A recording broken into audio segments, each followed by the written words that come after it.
오늘 우리에게 주신 하나님 말씀은 나훔 2장 10절입니다. 구약성경 나훔 2장 10절 말씀. 오늘 나훔 2장과 3장을 같이 볼 텐데 읽을 말씀은 나훔 2장 10절입니다. 구약성경 1300페이지. 우리 같이 읽어보겠습니다. 시작. 니느웨가 공허하였고 황폐하였도다. 주민이 낙담하여 그 무릎이 서로 부딪히며 모든 허리가 아프게 되며 모든 낯이 빛을 잃도다. 아멘. 오늘 새벽에 예배하신 하나님의 은혜가 우리 성도님들께 함께 하시기를 예수님 이름으로 축복합니다. 아멘. 자, 나훔 2장과 3장은 니느웨의 멸망에 대한 말씀을 다룹니다. 역사적으로 니느웨는 BC 612년에 메대와 바벨론 연합군에 의해 무너졌습니다. 그 무너짐이 얼마나 철저했던지 그 무너진 성의 폐허가 1800년 중반 때 돼서야 발견될 정도로, 그 전에 발견되지 않을 정도로 철저하게 무너졌습니다. 1절 올라가 보시죠. 오늘 나훔 2장 1절입니다. 같이 읽어볼까요? 시작. 파괴하는 자가 너를 치러 올라왔나니 너는 산성을 지키며 길을 파수하며 네 허리를 굳게 묶고 네 힘을 크게 굳게 할지어다. 아멘. 파괴하는 자는 조금 전에 말씀드린 대로 메대와 바벨론 연합군입니다. 자, 하나님이 아수르를 무너뜨리기 위해 쓰신 도구죠. 그런데 여기서 생각해 볼 것들이 있습니다. 아수르 역시 그 전에 북이스라엘의 죄악을 심판하는 도구로 쓰임 받았었다는 겁니다. 그런데 지금은 오히려 그들의 죄 때문에 다른 나라에 의해서 아수르가 무너지고 있는 겁니다. 자, 이것을요, 내 삶에 적용해 보자는 겁니다. 이런 겁니다. 내가 지금 하나님의 쓰임을 받고 있다고 해서 방심하고 있거나 안주할 일이 아니라는 겁니다. 끊임없이 나 스스로의 신앙을 점검해 보셔야 합니다. 혹시 내가 교만에 빠지진 않았는지, 혹시 내가 하나님의 뜻보다 내 뜻을 더 앞세우고 있지는 않는지 끊임없이 스스로를 살펴보시기 바랍니다. 사실 그 전에 이스라엘 백성들도 가나안 땅에 들어갈 때 하나님이 약속하셔서 가나안 땅에 들어간 것이긴 하지만 또 한편으로는 그 가나안 땅에 사는 사람들의 우상을 심판하는 하나님의 도구였던 겁니다. 그런데 그들이 죄에 빠지자 아수르를 도구로 쓰셔서 무너뜨린 거고, 지금은 아수르가 그들의 죄 때문에 또 무너지고 있는 겁니다. 그러니까 성도님들, 계속해서 말씀드리고 있듯이 이스라엘 백성이건 이방인이건 상관없습니다. 하나님 앞에 죄 가운데 있으면 심판받게 되어 있는 겁니다. 성도님들, 내가 지금 쓰임받고 있고 나에게 은혜의 기회가 있을 때 그 은혜와 믿음의 자리 끝까지 지켜가시기를 축복합니다. 아멘. 아수르의 멸망은 그들이 악했던 만큼이나 철저했습니다. 그것이 우리가 조금 전에 읽은 10절 말씀인데, 10절 앞부분에 니느웨가 공허하였고 황폐하였도다 이렇게 돼 있죠. 그 뜻이 텅 비다, 공허하다, 황폐하다 이런 뜻인데, 제가 그 원어 그대로 써있는 대로 발음을 내서 읽어드릴 테니까 한번 들어보십시오. 그 어감이 어떤지. 이렇게 되어 있습니다.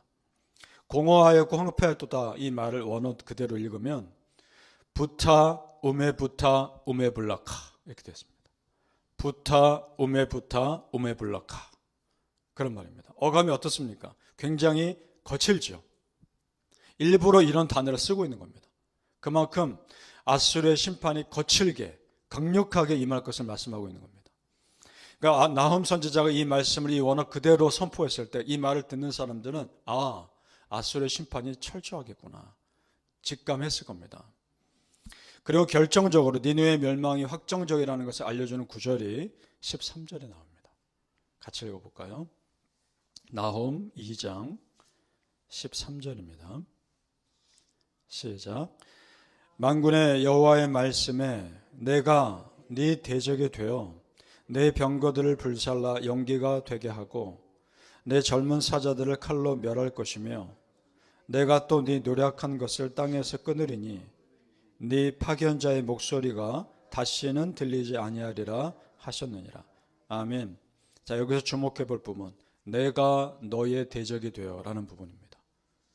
다른 누구도 아닌 하나님이 원수가 된다는 겁니다. 이것이야말로 피할 수 없는 심판입니다. 하나님과 원수되는 것만큼 두려운 것이 없습니다. 왜냐? 이길 자가 없기 때문에 그렇습니다. 성도님들, 하나님과 원수의 자리가 아니라 하나님 편에 사는 자리에 서시길 축복합니다. 세상에서 가장 지혜로운 사람은요, 하나님을 자기 편 만든 사람입니다. 세상에서 가장 어리석은 사람은 하나님을 자기 원수로 만든 사람입니다. 그렇다면 어떻게 하나님을 내 편으로 만들까? 지난 시간에도 말씀드렸죠. 내가 먼저 하나님 편에 서면 자연스럽게 하나님은 내 편 되어 주실 겁니다. 믿습니까? 아멘.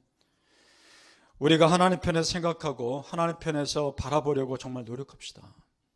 예를 들어 성경 읽을 때도 마찬가지입니다. 하나님의 입장에서 성경을 읽으려고 노력하면 상당 부분 이해가 됩니다. 하나님은 그저 무서운 분이 아니라 그럴 수밖에 없는 하나님의 마음이 느껴지기 때문에 그렇습니다. 시편 62편 5절에 나의 영혼아 잠잠히 하나님만 바라라. 물은 나의 소망이 그로부터 나오는도다. 아멘. 그렇습니다. 성도님들, 나에게서 눈을 들어 하나님 바라보기 시작할 때 이전에 깨닫지 못했던 소망에 눈을 뜨게 될 것입니다. 믿습니까? 바라기는 우리 성도님들 평생을 하나님 편에 서서 생각하고 말하고 행동하는 하나님 사람 되시기를 예수님의 이름으로 축복합니다. 아멘. 자, 이제 3장으로 넘어가 보죠. 아수르가 그렇게 철저하게 무너진 이유를 말씀합니다. 우선 그들 안에 있는 우상숭배가 가장 크고 그 다음으로는 그들의 포악함과 죄 때문입니다. 거짓된 죄 때문인데 3장 1절을 읽어보죠. 나홈 3장 1절 시작. 화 있을진저 피의 성이요 그 안에는 거짓이 가득하고 포악이 가득하며 탈취가 떠나지 아니하는도다. 자, 아수르가 부강한 제국이 되기까지 얼마나 무고한 백성들을 죽였으며 그 피값으로 그 나라가 그런 제국의 힘을 누렸는지 말씀하고 있습니다. 그런데 거기서 멈추지 않았습니다. 아수르는 끊임없이 주변 나라들을 압박했습니다. 이제 그들이 뿌린 죄의 씨앗을 거두고 있는 겁니다. 자, 조금 전에 제가 아수르가 메대와 바벨론 연합군에 의해 망한 연도가 612년 BC라고 말씀드렸죠. 그 전에 아수르가 강성할 때 북이스라엘을 무너뜨린 연도가 BC 712년입니다. 그러면 하나님의 백성들임에도 불구하고 무너지는 것을 100년 전에 그들은 본 겁니다. 100년 동안 회개할 기회가 있었다는 겁니다. 그런데 끝내 회개하지 않자 심판의 칼을 하나님 드신 거죠.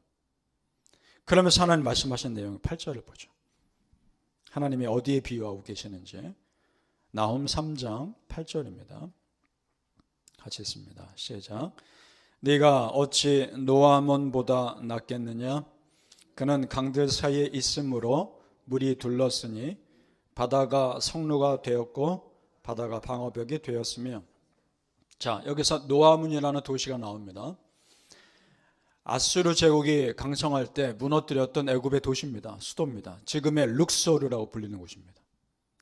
애굽강 주변을 둘러싸고 있어서 천년의 요새입니다. 그런데 애굽 우상의 중심지였습니다. 그것을 하나님이 치신 겁니다. 그 하나님이 치신 도구가 아수르였단 말입니다. 그런데 지금은 아수르가 오히려 무너지고 있는 거죠.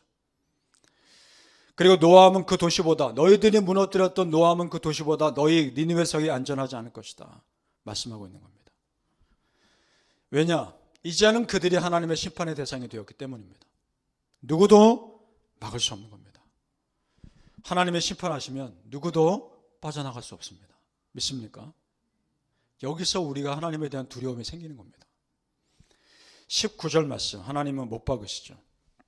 끝에 절입니다. 나홈 3장 19절 시작. 네 상처는 고칠 수 없고 네 부상은 중하도다. 네 소식을 듣는 자가 다 너를 보고 손뼉을 치나니 이는 그들이 항상 네게 행패를 당하였음이 아니더냐 하시니라. 아멘. 아수르의 이런 무너지는 상황을 아주 심각한 병에 걸린 것처럼 상처를 받은 것으로 비유합니다. 그리고 더욱이 그런 아수르 상황을 보고 주변 나라들이 손뼉치며 기뻐한다는 겁니다. 왜냐? 그만큼 너무나 당했으니까. 아무도 안 도와준다는 것이죠. 자, 성도님들, 하나님이 심판하시면 누구도 막을 수 없다는 걸 우리는 지금 보고 있습니다. 그러면 우리 믿는 자들은 반대로 생각하십시오. 하나님이 나를 도와주시면 누구도 막을 수 없는 겁니다. 믿습니까? 하나님이 내 편 되어주시면 누구도 나를 무너뜨릴 수 없는 겁니다. 그 믿음으로 사십시오. 따라서 어떻게든 하나님 편에 서셔야 합니다. 어떻게든 하나님 옆에 계셔야 합니다. 그것이 살 길입니다. 지금 내가 따라서 잘 되어갈 때 더 겸손하시고 더 하나님의 은혜를 구하며 주변에 선한 영향을 끼치며 사셔야 합니다. 하나님 다 지켜보고 계시고 다 달아보고 계십니다. 그리고 결정적인 순간에 하나님의 기준으로 판단하실 겁니다. 믿습니까? 바라기는 성도님들, 오늘도 두렵고 떨림으로 하나님 앞에서 신실한 믿음의 삶 살아가시기를 예수님 이름으로 축복합니다. 아멘. 기도하겠습니다. 아버지 하나님 감사합니다. 성경에 나온 많은 스토리를 보고 많은 이야기들을 보면서 나를 바라보게 하여 주옵소서. 내가 잘 되어갈 때 혹여나 내가 지금 교만의 자리에 있지 않았는지를 돌아보게 하시고, 내가 모든 일들을 잡으려 갈 때 내 뜻대로 내 생각에 앞서진 않는지 돌아보게 하시고, 항상 하나님 앞에서 겸손히 은혜를 구하게 하여 주옵소서.